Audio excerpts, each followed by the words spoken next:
Was Napoleon Bonaparte an unmatched military genius, a visionary leader, or a tyrant whose ambition led to his own spectacular downfall? The truth, as always, is somewhere in the middle. Today, we're not just looking at his stunning victories, but at the colossal mistakes that unraveled his empire and redrew the map of Europe. Let's dive into the blunders that cost Napoleon everything. Napoleon's first major misstep was underestimating the power of the sea and, more specifically, the British Royal Navy. His dream of invading Britain was shattered at the Battle of Trafalgar in 1805. Admiral Nelson, though he fell in battle, secured a decisive victory for the British, wiping out the combined French and Spanish fleets. This wasn't just a lost battle, it was the end of Napoleon's naval ambitions. With control of the seas, Britain became an unsinkable fortress and a constant thorn in his side, able to fund and supply his enemies across the continent.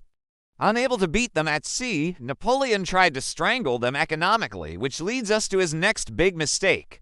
This was the continental system. The idea was simple: if I can't invade Britain, I'll bankrupt it. In 1806, Napoleon forbade his allies and all countries under French control from trading with the British.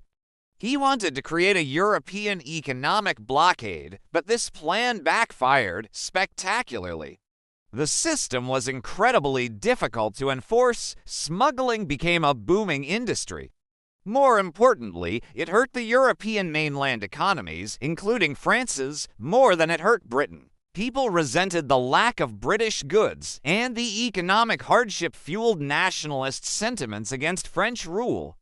Instead of isolating Britain, Napoleon began to isolate himself. This brings us to the Peninsular War, what many call Napoleon's Spanish ulcer. In 1808, driven by his desire to enforce the continental system, Napoleon invaded Portugal, and then made a disastrous decision. He deposed the Spanish king and placed his own brother, Joseph, on the throne. The Spanish people rose up in a brutal, nationwide revolt. This wasn't a war of professional armies. It was a guerrilla war, a term that became famous here. For 6 long years, French troops were tied down in Spain, fighting a phantom enemy that bled them dry of men, money, and morale. The constant drain of this conflict severely weakened his grand army, resources that he would desperately need elsewhere. And that elsewhere was Russia. The Russian campaign of 1812 is perhaps Napoleon's most infamous blunder. Annoyed by Russia's withdrawal from the continental system, Napoleon assembled the largest European army ever seen, the Grande Armée, over 600,000 strong, and marched on Moscow. He believed one decisive battle would bring Tsar Alexander to the negotiating table, but the Russians had other plans. They refused to engage in a major battle, instead adopting a scorched earth policy, retreating deeper and deeper into the vast Russian interior and destroying everything in their path. Napoleon reached Moscow, only to find it deserted and set ablaze by the retreating Russians. With no supplies, no shelter, and no peace treaty, he was forced to order a retreat as the brutal Russian winter set in. The retreat was one of the greatest military disasters in history. Starvation, frostbite, and constant attacks from Russian partisans decimated his army. Of the more than 600,000 soldiers who invaded, fewer than 100,000 staggered back. The myth of Napoleon's invincibility was shattered. His finest troops and countless veterans were gone forever. The disastrous Russian campaign was the beginning of the end.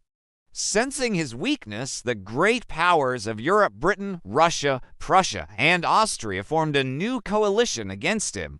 Napoleon, a master of raising new armies, quickly assembled fresh forces, but they were mostly young, inexperienced conscripts. They were no match for the seasoned, vengeful armies of the coalition. At the monumental Battle of Leipzig in 1813, also known as the Battle of the Nations, Napoleon suffered a crushing defeat.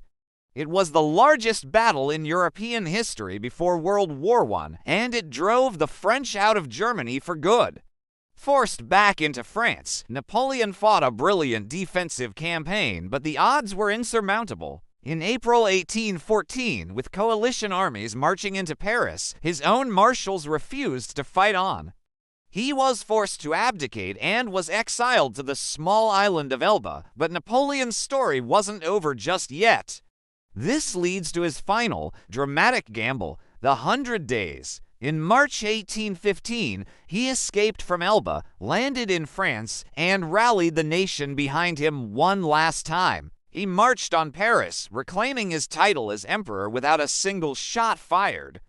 The European powers, horrified, declared him an outlaw and assembled their armies once more. Napoleon knew his only chance was to strike first and defeat his enemies in detail before they could unite. His target was the Allied armies gathering in Belgium, and so we arrive at Waterloo. On June 18, 1815, Napoleon faced a combined British and Allied army led by the Duke of Wellington. It was a close-run, brutal battle. Napoleon came agonizingly close to victory, but a series of tactical errors, miscommunications, and the crucial, timely arrival of the Prussian army under Gebhard von Blücher turned the tide. The French army was routed, and Napoleon's second reign came to a bloody end after just 100 days. This final defeat sealed his fate.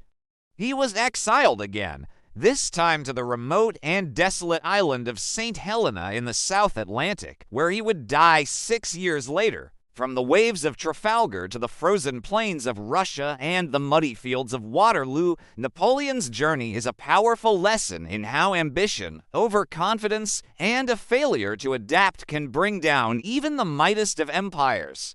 His genius is undeniable, but his mistakes were equally monumental, serving as a timeless reminder that no single person is invincible.